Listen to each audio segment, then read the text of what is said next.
Hello all, welcome back to screen space. ఈ వీడియోలో transfer త్రిమూర్తులు movie review అయితే తెలుసుకుందాం. అయినో వచ్చి చాలా రోజులు అయిపోయిందని తెలుసు నాకు, బట్ నేను గ్యాప్ లేకుండా రివ్యూస్ పెడుతున్నా. నేను ఒక్కనే కదా చూడాలి, సో కొన్ని మూవీస్ రివ్యూ పెట్టడానికి లేట్ అవుద్ది. Hope you guys understand.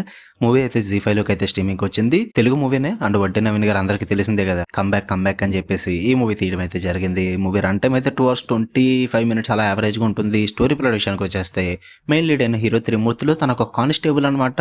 కాకపోతే ఎక్కువగా నిజాయితీగా ఉండడం వల్ల చాలాసార్లు ట్రాన్స్ఫర్ అవుతూ ఉంటాడు. అలా ట్రాన్స్ఫర్ అవుతున్న త్రిమూర్తులు ఒక ఏరియాలో ఉన్నప్పుడు తన కూతురుని అయితే కొంతమంది కిడ్నాప్ చేయడం అయితే జరుగుద్ది అనమాట. అది కూడా ఒక పెద్ద స్టేజ్ లో ఉన్న పర్సన్స్ కిడ్నాప్ చేయిస్తారు. అసలు అలా ఎందుకు చేయించారు? మీరు కిడ్నాప్ అయిన కూతుర్ని తను ఎలా కాపాడుకున్నాడు, అసలు ఎందుకు కిడ్నాప్ చేశారు, వీడి చుట్టూ నడుస్తుంది ఈ ట్రాన్స్ఫర్ త్రిమూర్తులు అనే మూవీ. చాలా మంది ఇదే స్టోరీ ప్లాట్ అనుకుంటారు, బట్ అసలు స్టోరీకే సంబంధం లేని స్టోరీ ప్లాట్ అన్నమాట ఇది. సో నేను అసలు స్టోరీ ఏం చెప్పలేదు, మీరు అది చూసి తెలుసుకోండి. ఇక ఓవరాల్ గా నాకు ఎలా అనిపించింది అంటే, మనం కాసేపు 2000s లోకి వెళ్ళిపోవాలి భయ్యా. 2026 లో ఉంటే సరిపోదు, ఎందుకంటే ఇది అప్పుడు రావాల్సిన మూవీ అనమాట. అప్పుడు రావాల్సిన మూవీని 2026 లో తీసుకొచ్చి కమ్బ్యాక్ అన్నారు. గో బ్యాక్ అంటే బాగుండేమో. నాకు అసలు నచ్చలేదు భయ్యా, నాకైతే వర్కౌట్ అవ్వలేదు.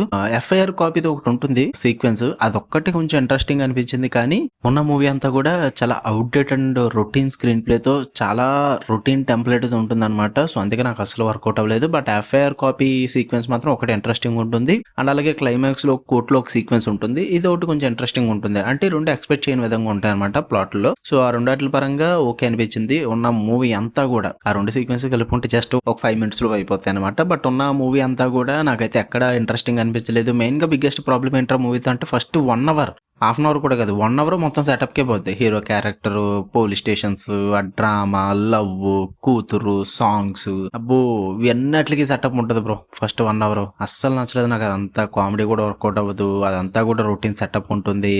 ఎప్పుడైతే ఇంటర్వెల్ బ్లాక్ వస్తుందో అక్కడ స్టార్ట్ అవుద్ది అనమాట. అక్కడి నుంచి అన్న మూవీ ఏదన్నా కొంచెం ఇంట్రెస్టింగ్ గా ఉంటుంది అనుకుంటే, ఎందుకు బ్రో ఫైట్లు ఇవన్నీ అనవసరమైన ఫైట్లు? ఇలాంటి మూవీస్ కి ఫైట్లు చేసుకుంటూ కూర్చుంటే పనులు అవ్వవు. ఇన్వెస్టిగేషన్ ప్రాపర్ గా ఉండాలి, ఆ కేసు అన్న స్ట్రాంగ్ గా ఉండాలి, లేదంటే ఆ ఎమోషన్ అన్న వర్కౌట్ అవ్వాలి. ఏవి వర్కౌట్ అవ్వవు అనమాట. అన్ని వేరే మూవీస్ లో చూసినట్టే ఉంటుంది తప్ప కొత్తగా అయితే ఇది అనిపించదు. పెద్దగా సర్ప్రైజ్లు కూడా ఉండవు, చాలా ఫ్లాట్ గా వెళ్ళిపోద్ది స్క్రీన్ ప్లే అన్నది. అండ్ ఈవెన్ పర్ఫార్మెన్సెస్ కూడా చాలా యావరేజ్ గా అనిపించాయి. నాకు అంతగా వర్కౌట్ అవ్వలేదు. ఐ ప్రిఫర్ వడ్డే నవీన్ గారు ఇన్ ఫ్యామిలీ మూవీస్ అనమాట.